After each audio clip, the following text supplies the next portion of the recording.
Okay, hi again, everybody. This is Calla from Mission Citizen here to walk you through Lesson 10, which is also going to be practicing for the citizenship exam.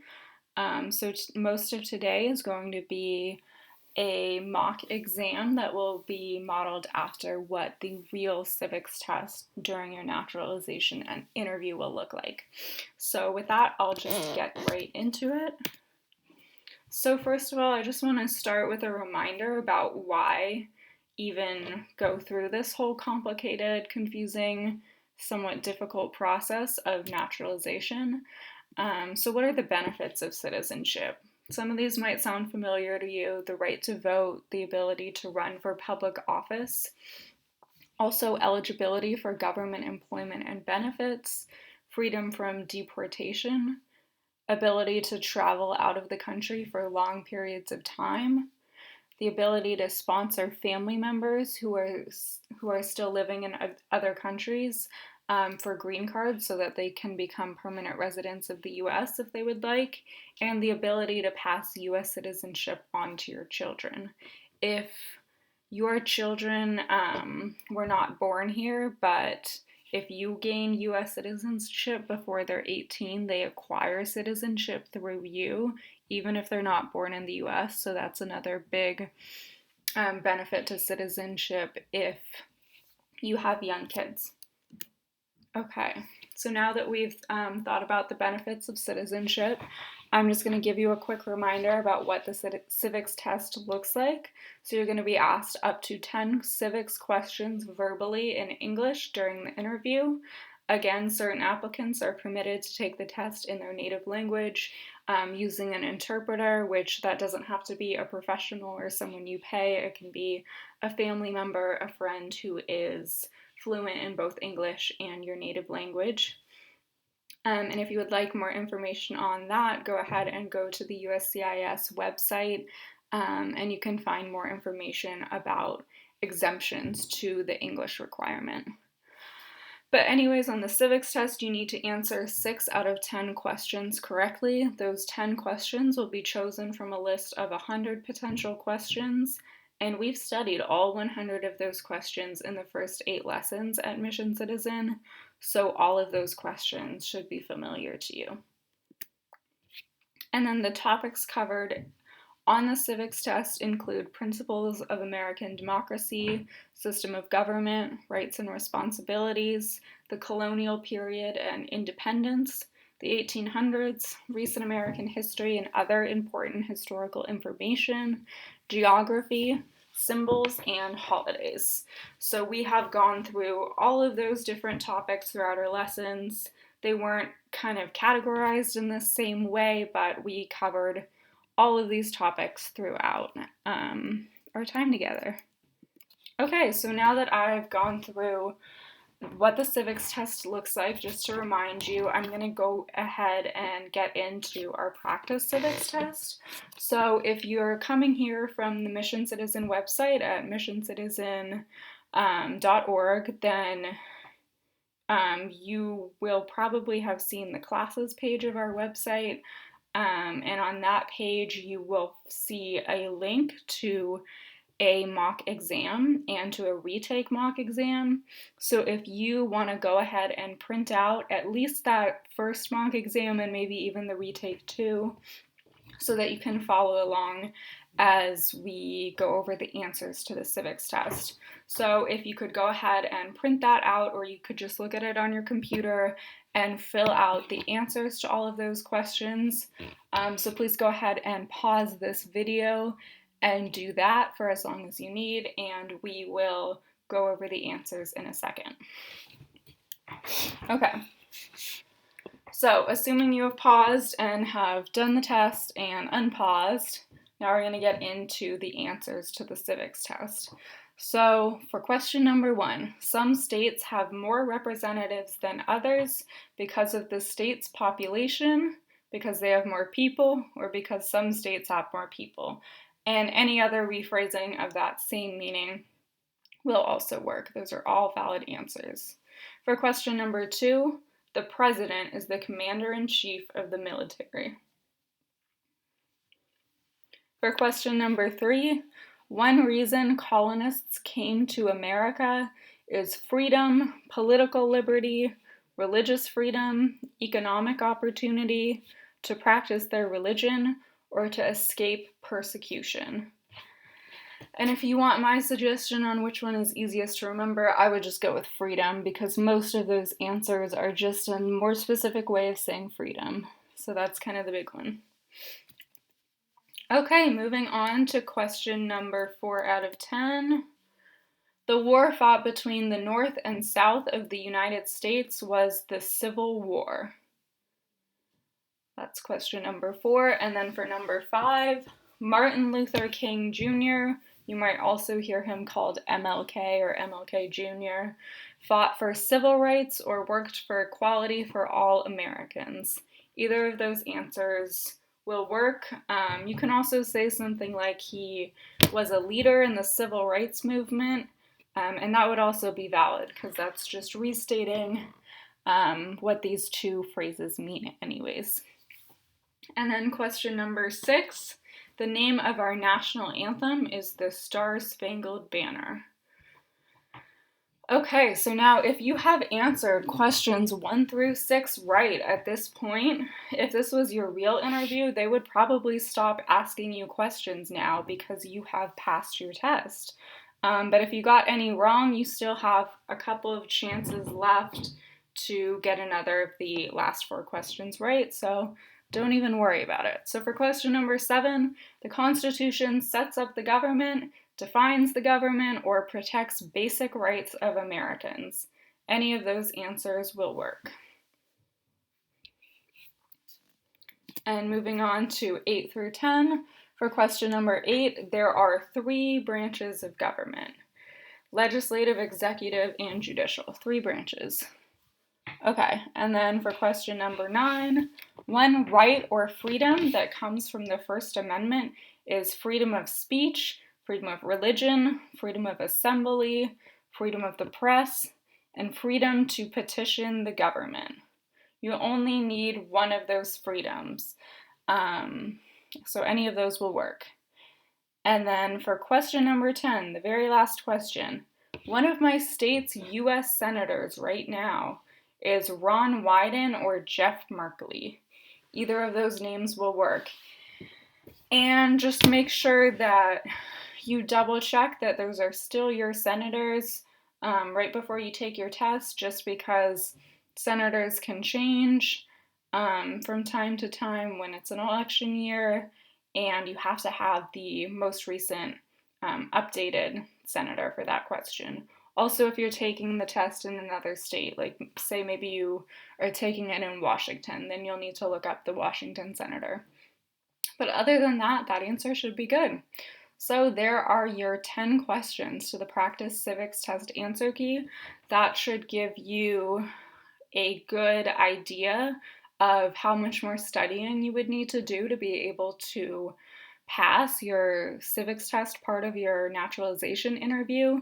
If you just breeze through those 10 questions, then you are probably doing pretty well and are probably ready at least for this part of the interview.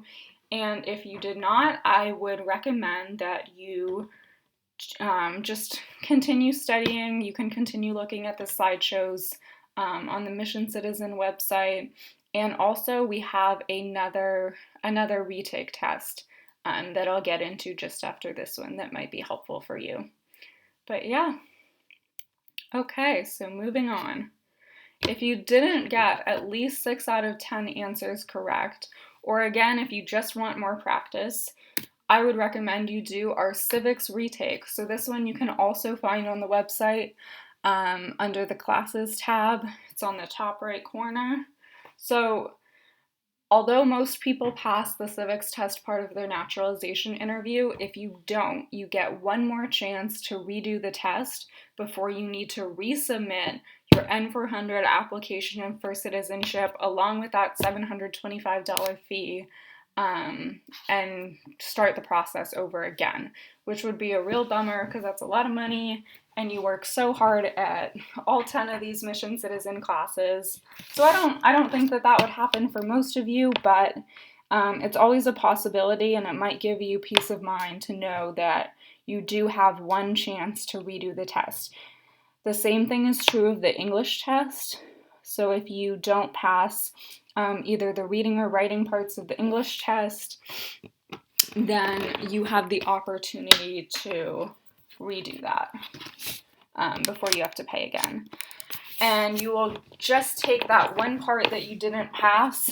You'll just take that one single part again. You'll be called within 60 to 90 days of your interview, and you'll be able to redo it and hopefully pass that time.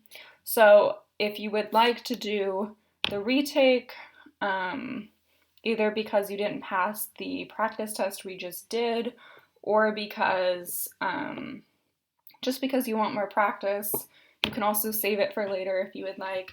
But if you would like to do it now, I'm going to go over the answers in a few minutes or a few seconds. So why don't you just pause this video and print out that mock exam, which again you can find on the Mission Citizen website at missioncitizen.org, www.missioncitizen.org, under the classes tab, under lesson 10. You'll be able to find that test and print it out or pull it up on your computer so that you can get started on that. So go ahead and pause this video and do that right now, but otherwise I will get into the answers.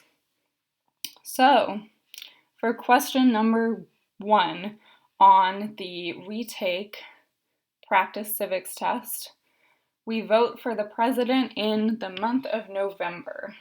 We vote for president in November.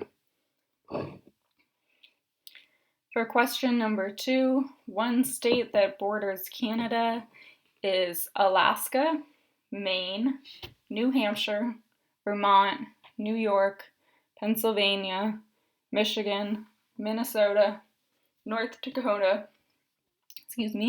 Montana, Idaho, Washington, or Ohio. Any of those, just one is all you need. Okay, for question number 3, the Speaker of the House of Representatives is currently Nancy Pelosi.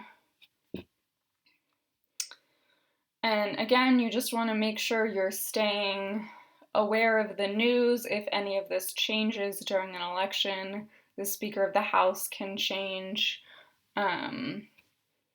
Currently, there's a Democratic majority in the House of Representatives, which is why Nancy Pelosi is the Speaker of the House. But if a bunch more Republicans were to get elected, there could be a new Republican Speaker of the House in the future. So just make sure you double check on that one before your test. Okay, number 4. Native Americans, also called American Indians or Indigenous people, lived in America before the Europeans arrived. And for question number 5, 2 parts of the U.S. Congress are the Senate and the House of Representatives. And you might hear that called the 2 chambers of the U.S. Congress or the 2 houses of the U.S. Congress. Those all just mean 2 parts. Okay, moving on to question number 6. Under our Constitution, states have the power to provide schooling and education, to provide protection in the form of police, to provide safety in the form of fire departments, to give out driver's licenses, and to approve zoning and land use. So any one of these state powers will work. Okay, for question number 7. And again, if you've gotten those first 6 questions right, you would most likely be stopped on the real test because you would have passed. But moving on to question number 7, freedom of religion means that you can practice or not practice any religion. And for question number 8, the highest court in the United States is the Supreme Court.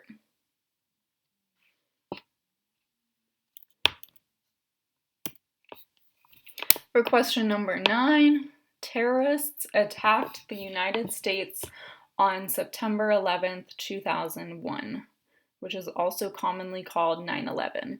You might have said that in a few different ways. Maybe you said terrorist hijacked a plane and flew into the World Trade Center, or flew into the Twin Towers in New York City, or attacked the Pentagon.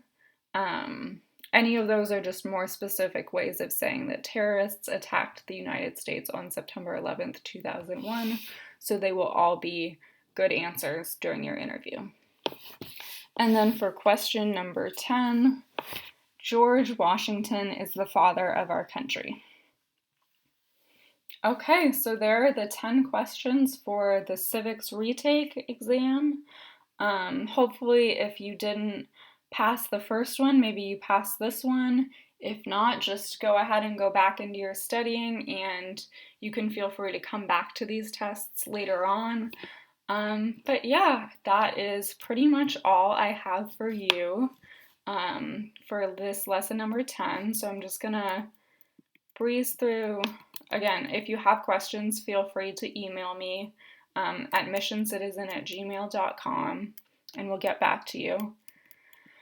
And then this is where we would have talked to the immigration lawyer, but because we can't meet in person at the moment, that will not be applicable. But this is just one last thing. If you have a minute, I just have a short Google form where you can give us some feedback on how you felt about Mission Citizen, what your experience was like, and any sort of changes that you would like us to make in the future. We would really appreciate it. It would just take a minute. You can just answer whatever questions you have thoughts on. That would be really great. We would really love that. We're always hoping to improve. But yeah, I think that is it for lesson 10. I hope that you got something out of Mission Citizen. I know I personally really enjoyed teaching the Gresham class. I'm sad I didn't get to see you one last time, but I just again want to thank you for showing up for the first 8 weeks. And again, I'm sorry that the virus going around has meant that we can't meet these last 2 classes in person, but if you watch these videos, I really appreciate you, and I'm really glad you did that, because now you haven't missed any of the content. Okay, well, anyways, so stay safe, everybody, and have a nice night. Thank you for watching.